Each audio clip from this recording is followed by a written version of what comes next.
Hello and welcome to this taste challenge. I was going to come on hours ago, but we had no electricity.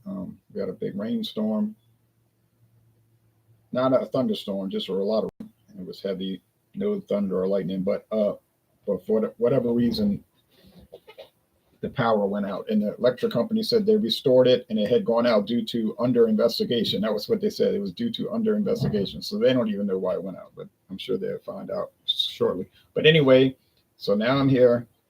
Couldn't come on without electricity. Here is Trader Joe's Highland Single Malt Scotch Whiskey, aged 10 years. It's procured in Scotland by Alexander Murray and Son for Trader Joe's. Now, if you look at the Alexander Murray and Company, not Sons, Alexander Murray and Company bottle, it has a different logo there, same color, and then it says Alexander Murray and Company. Everything else is the same.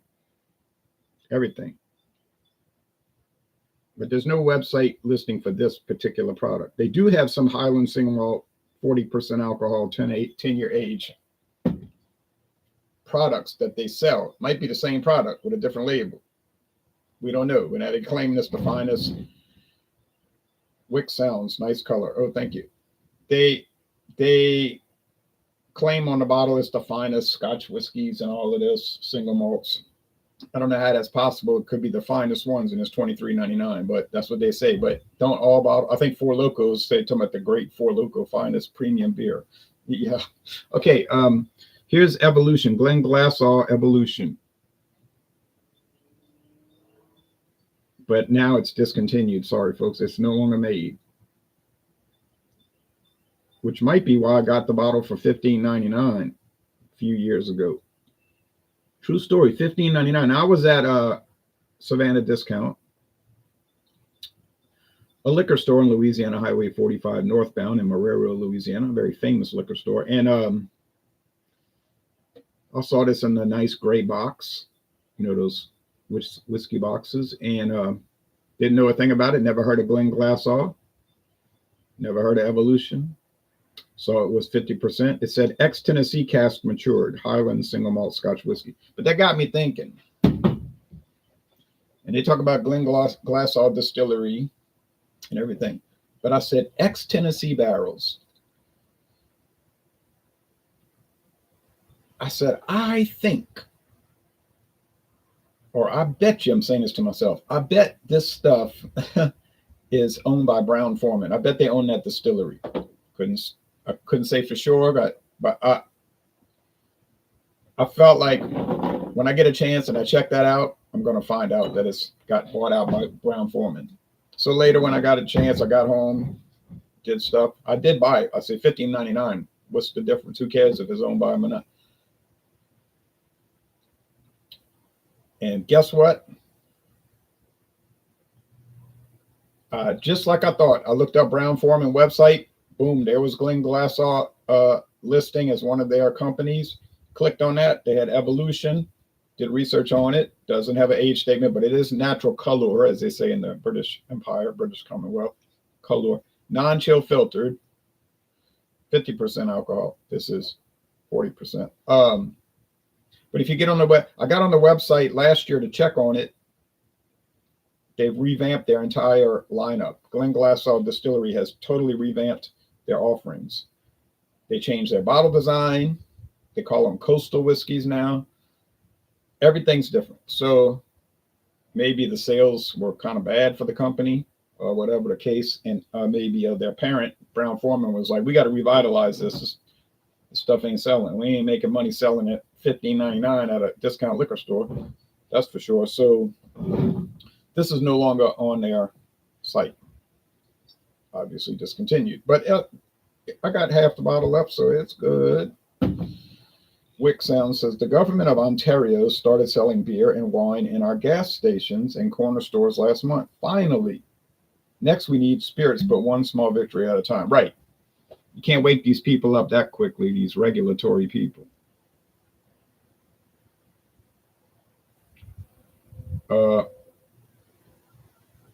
This thing might focus. But we'll get the other one open. I had a foil cap cover for Glenglassaugh, but it fell off and I could never find it. It like went behind something in the house. I looked everywhere, I could not find it.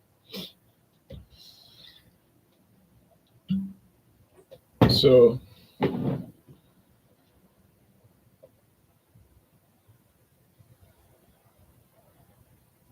real cork, you can see real cork.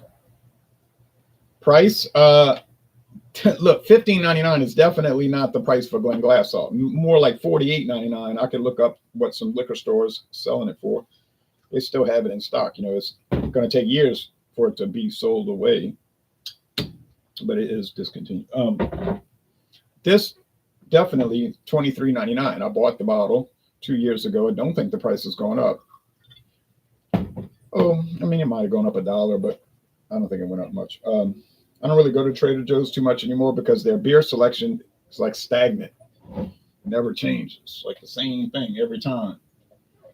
And all these interesting cookie butter beers and all that Jean-Pierre gets, they don't have it here, I guess. I don't know. It's hard to get to Trader Joe's from here because you gotta, it's like,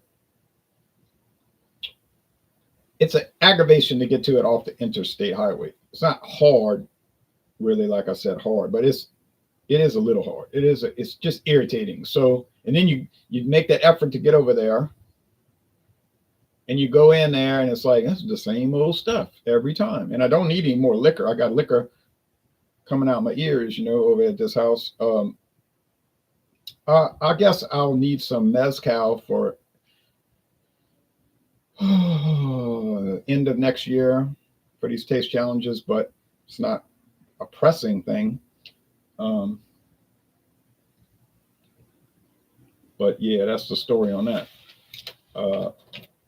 But yes, in Louisiana, Trader Joe's sells liquor. Well, in Metairie, Louisiana, I don't think Baton Rouge used to not sell liquor there. Well, Baton Rouge had a local ordinance that you could not sell liquor at a grocery store, only at a liquor store. But I think that was changed. And I know it was changed. Because the last time I went to Albertsons on US Highway 61 in Baton Rouge, the one closer to downtown, the liquor was integrated into the store. Oh yeah, and the one right next to Interstate 10, the Albertsons next to Interstate 10, they used to have a separate liquor store. It was called Liquor, Albertsons Liquor. And you had to go out the front door and go in. But then the last time I went there, it said for lease. They were leasing it, and all the liquor was in the store on the grocery aisles. So yeah, they obviously changed the ordinance in Baton Rouge. So that was done. Okay, 35 cents. Okay.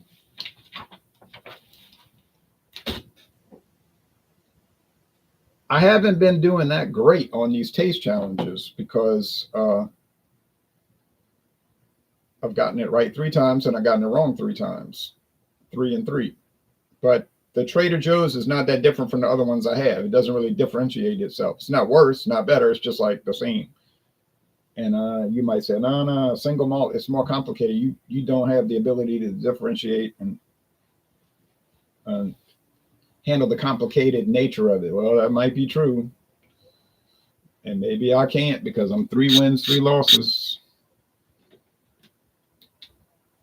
And don't know what to say about that, except that's the case that they gave me. Okay. Certainly not going to worry about it. When I first tried it, I liked it. Did I find it was anything different, particularly different? No. Yeah, so I'm glad to hear that about Ontario liberalizing their liquor laws. People are getting sick of this regulatory government system that we have to deal with. And, you know, 2 weeks ago reflected that. The results of 2 weeks ago, people are like, we're fed up. It's not that you didn't present your message correctly, like they keep saying. They didn't present their message correctly. She didn't present her message. No, it's not that. It's that people don't like the message. They won't say that. It's they don't like the message. It wasn't how you presented it. It's what it was. But see, they're thinking these ignorant people, we didn't spin it correctly, you see. But the people are maybe not as ignorant as they had first believed. I mean, most Americans are sort of ignorant, but maybe not as ignorant is what I mean. Because most Americans don't know much about the government. Just the average person. You say, well, I went to a rally. Well, you got to remember, a rally is going to attract particular political people. Most people don't go to rallies. All right. They don't care about that. So if you go to a rally, left or right wing rally, that's sort of like their hobby. That's what they do. So of course they're going to know more than the average person because that's what they're into. It's like if you talk to people that do liquor reviews or beer reviews on the internet, that's been doing it for years, let's say, they're going to know more about beer than the average person typically, because that's their hobby. That's what they do. Okay, morning, says Joe Hill. I treated myself to some wild common tequila. Fantastic stuff. A little on the high end as far as price goes, though. I've never heard of wild common tequila. I've heard of common tequila, like, in other words, cheap, but not wild. The government had to pay off the beer store monopoly $250 million to get it done. Yes, so that's most of these regulations are done to protect monopolies. Take my cap off. They're not done for, they'll say, oh, to protect the public. But that's just a cover so people will accept it. It's to protect monopolies. Like they'll argue, the three-tier system protects the consumer. No, the three-tier system in the United States does not protect the consumer. I went to a store yesterday and I said, oh, okay, I guess I'll just get Coors Banquet because they didn't have natural ice. I looked at the Coors Banquet. It was out of date from August. Here we are in November. I said, see, now the distributor will claim, you know, they'll quote on their website, we ensure freshness. And oh, yeah, right. You ensure freshness. Why is it sitting on the shelf in the cooler months out of date? Don't blame Dollar General, who had it, the little inexpensive grocery and dry goods chain. They're not going to check all that stuff. You know, they're not going to check it. Most big grocery stores don't check it. The distributor will claim, oh, yeah, we're on top of that. No. Now, Anheuser-Busch, their distributor's a little more careful, so you rarely find Anheuser-Busch products out of date. But Miller Coors, and Pabst, you'd be lucky to find it in date. So, yeah, the regulations are done to protect the monopolies, not the consumer, okay? The consumers are protected by virtue of their money. They will buy what they want. And if you want to put a bunch of out-of-date beer on the shelf, people will just stop buying it, you know, simple as that. Has Pabst ever sold a light beer? Oh, they sell it now.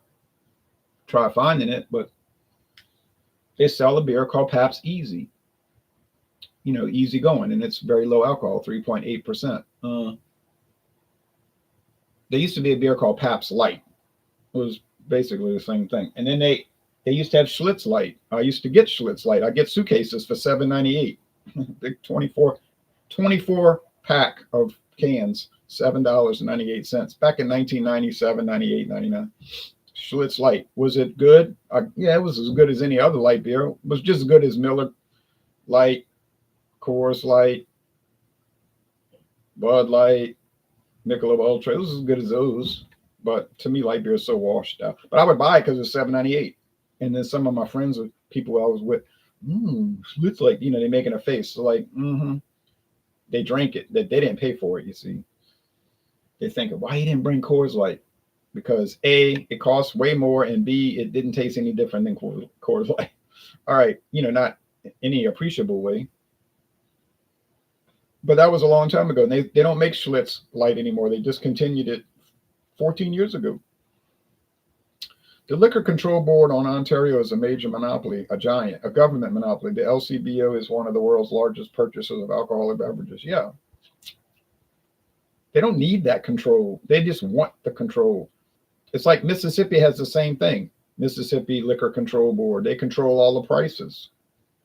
Alabama. They don't need to do it. They just want to do it. So if you go to Mississippi to a liquor store, now those are privately owned. If you go to a Mississippi liquor store, they'll say this month on sale. You know, it might be a $19.99, let's say Canadian whiskey, but this month it's only $14.99. But every other liquor store in the state will have that same sale. They don't allow competition like that. It's like they set the sales, but the private people sell it. It's still a very bad way to do it. They have all that purchasing and price negotiating power. None of the benefit of that is passed on to the customer. That's right. And that's why the people that are in control of the Canadian government right now are so very unpopular. And that will probably result in a change, but it won't be much of a change if you get the same old humdrum people in there, talking about, well, we're going to change things, but they're really just like tweak things, and then there's no real change. So then they get unpopular, and then they go back to the other side, and then they're unpopular. You know how it goes. No, all money. Okay, this smells like general whiskey, white bread crust, not much more, nothing bad. Nothing amazing.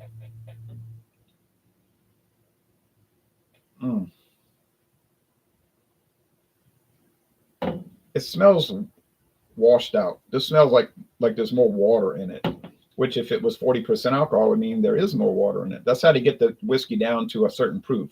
They just add water, tap water. I work with people that will never drink tap water, but they'll drink water from a bottle. And I was telling them, I said, this bottled water is just tap water that they put in a bottle. It's not spring water. Now, some of it is from a spring. I said, but this is from a faucet.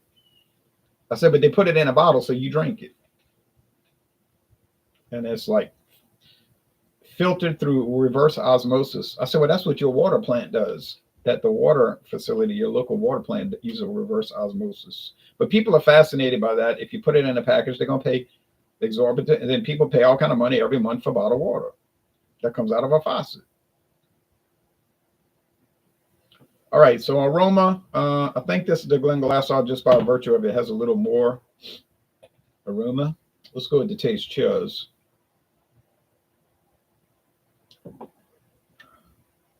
Oh, much stronger.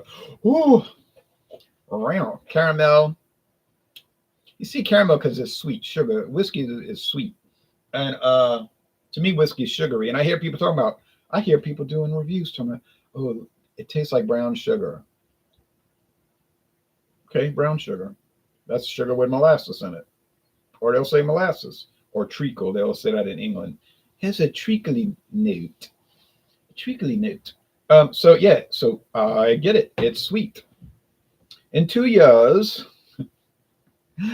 the prices have increased by 40%. At $1.80 a can of Molson or Labatt's is now $2.50.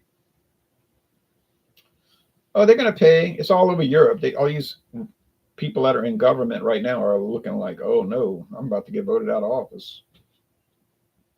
So then they'll use all kind of outrageous language to talk about their opponent. But none of it's true. They're just saying that to terrorize people into not voting against them. These people are a bunch of blankists. They want to do blank, and it's like, no, they don't. I'd rather give my money to independent retailers. I see the competition is driving down prices again. It certainly does in the United States, but it could be more competitive if we get the shackles off. It's more competitive in Louisiana for liquor because we don't have the shackles. People will tell me, how do you get those cheap prices? Well, not really with beer, though. They got other states way cheaper on beer.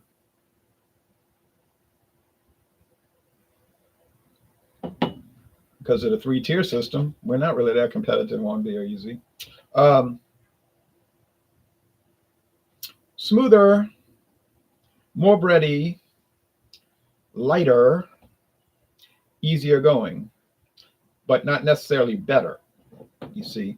This one here is got more excitement, but it's a little bit too much excitement for me. It's a little too strong for me. You say you're weak. 100 proof is not strong. I know it's not, but for me it is.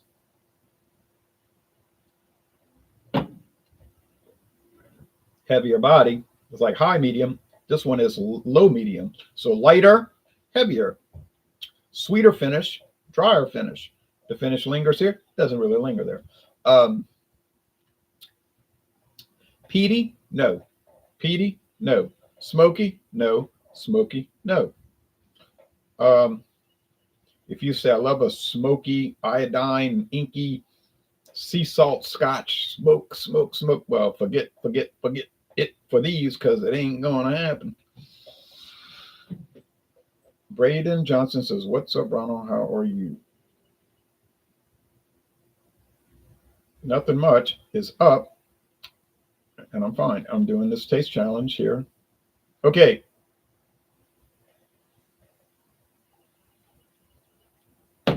Thanks for watching, everybody. I prefer this one because it has more excitement. I can't say it's a better flavor. I'll just say it's a little more exciting. And it is probably a younger product. There's no age statement. If it was 10 years, they'd say it was 10 years, right? Right.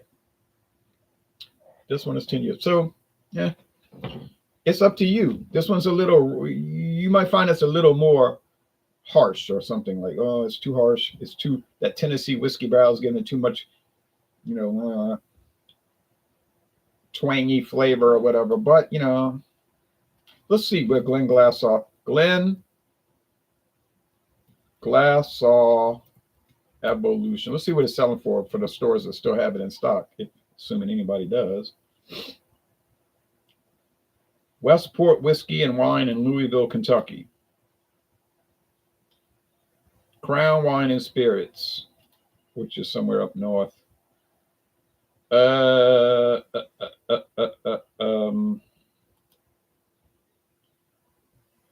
Remedy Liquor, never heard of them. Mega Wine and Spirits. These are just companies that have websites. So let's see.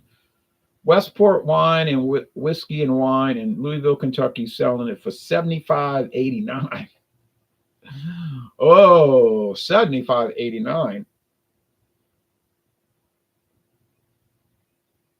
And it says woman made. You see, that's important. You got to think about these things when you're buying products. You got to be all into identity.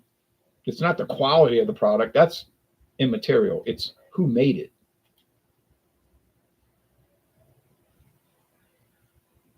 I got to go buy some Uncle Nearest because I am all about the struggle. You know what I mean? It's like, oh, not this again.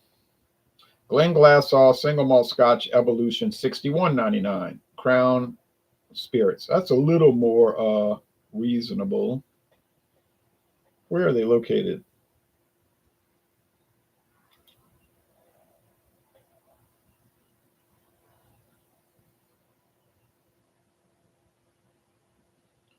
Stanley Castle. They're not telling me where it's located. Oh, the Sunshine State. Oh, okay. Florida.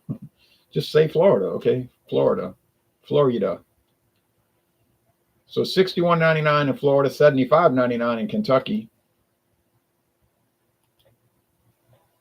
$49.99. Oh, Remedy Liquor, $49.99. That's what I said, $48.99. Sugarland, Texas. Okay, on Highway 90, US Highway 90, alternative highway. Been on that road from end to end. I've been on from the start to the finish. And Mega Wine and Spirits has it for $59.99. So, boy, this is quite a range. Hartley Brandy. I just bought some Hartley Brandy for $8.99. Where are they located?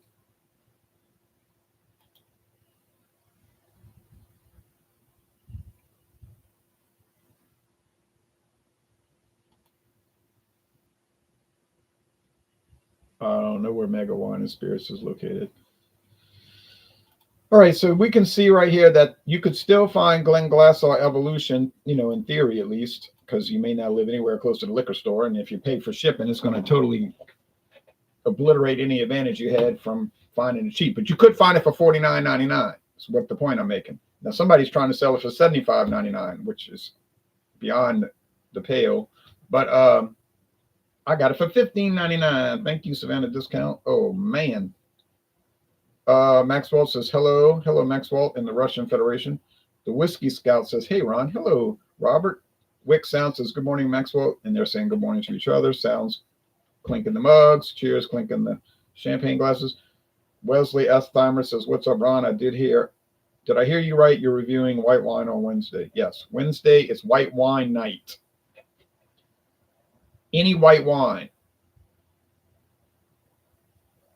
Somebody said it should be more specific, a type of white wine. Well, we could do that another time. You know, it doesn't have to be, everything don't have to be the same. It doesn't have to be this way every time. You know, we could do white wine, and then later we could generalize white wine, and then later we could do specific white wines, white Moscato, Pinot Grigio, Chardonnay, and all of that. Okay. Probably be less people joining each time because they're not going to, well, how hard would it be to find any of those? I guess it wouldn't be hard at all.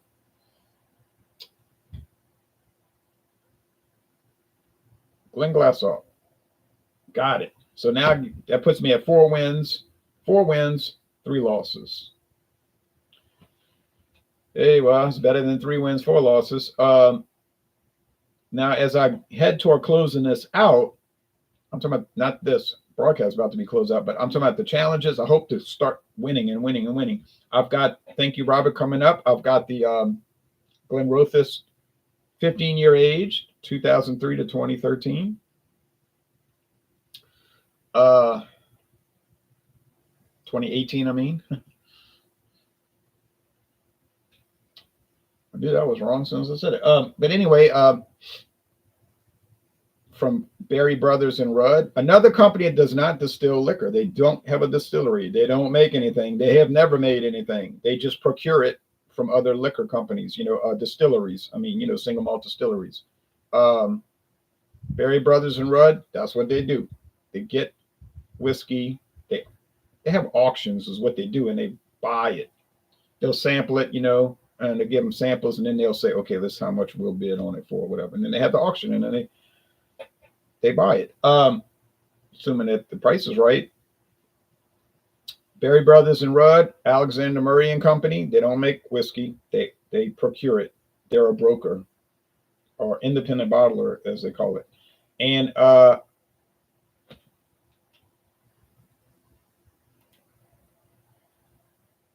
they hold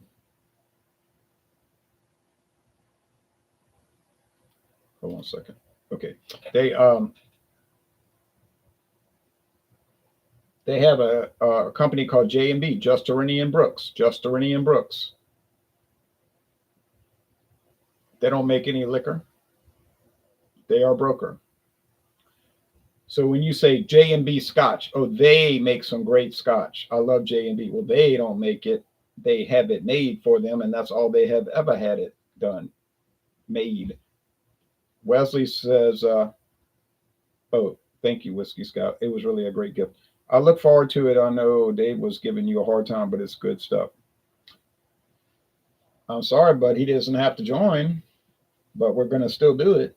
Everybody else was seemed to be interested in it. Yeah, J&B is good stuff.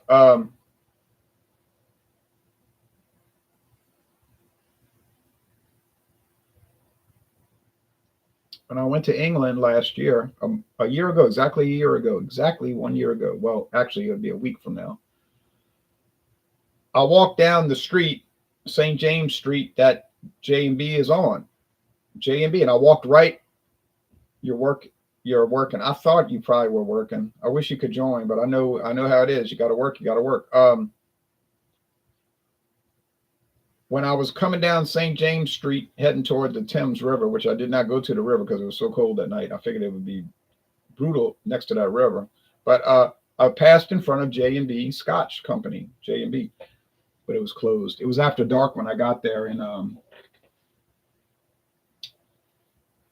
it was all, the lights were off. I mean, they had a few little lights like they do in the stores, but it was closed, so I couldn't go in. And I could see in there they had all kind of displays about their products and their history and all. Of course, you could buy stuff there. Like I say, it's the headquarters, but you could buy stuff there directly from them. And then I went down to the end of the street at the corner, about the next block, and there was Berry Brothers and Rudd right there. Berry Brothers and Rudd, and they were closed too. But they had an event before you get to the block. In the block, they have an event center. They had 2 very beautiful women, young women, and they were holding their little clipboards, and they were checking people in because they were having some kind of event. Somebody rented the hall, and it said Berry Brothers and Rudd Event Center or whatever it said, and something like that. And I said, isn't this a liquor company that brings in liquor? And they were saying, first they looked confused, and then they said, oh, that's at the end of the street. They're closed. The girl said, they're closed. But that's okay. So I could see they were closed. So I missed the boat on those. But at least I got to see them, and I got to look in the window and see all the fascinating displays and everything. Would have been nice. I couldn't have bought it. What was I going to do? Ship it back to America? I don't think so.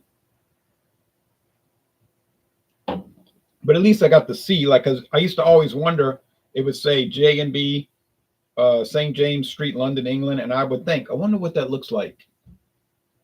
You know, is it a huge, big building, or is it just like part of a building, like a rented, and that's what it is, like a rented office space. Big, you know, been there over 100 years, I guess. But it was nice to see that. See all of the downtown London, you know, or a lot of it that I got to see. It was very interesting. I wish it hadn't been so cold, 32 degrees, freezing, and I wasn't really dressed properly. But at least I got to see it. I said, at least I'm seeing it. I go see Buckingham Palace with all the lights on.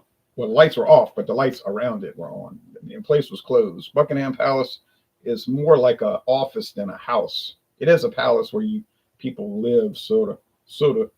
They kind of live there, but they really live other places. But it's mostly just a government headquarters, whatever you want to call it. And but it was big,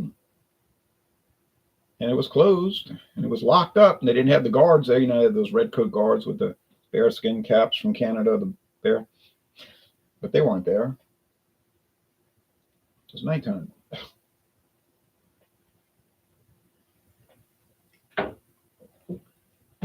But there was a few people out there taking photos like me, you know, just a handful. It was right by a busy highway, or like a big, busy boulevard. I said, I didn't know they let all this traffic come in front of this place. It was like zoom, zoom, zoom, cars going back and forth. And they had a red light right by that Victoria statue, that monument, and then you could cross the street when it turned green, because, I mean, otherwise you could get run over.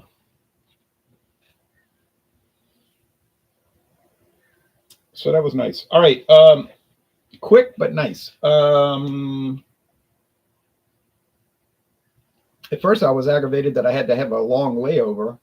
And then I was thinking, wait a minute, don't be aggravated. You get to go look around London. What are you talking about? Why would you be aggravated? Something I'm arguing with myself. And I was like, right. So I went from the airport to the subway, the underground, what they call that, the train. Went downtown, got to see all that. Then went down to the west side of the city where the hotel was. And I had to walk a mile. I had to walk a mile to the hotel because the closest train stop to the hotel was a mile. But I didn't care. I had been sitting on that airplane and for 2 hours. Well, it was only 2 hours, but I didn't mind.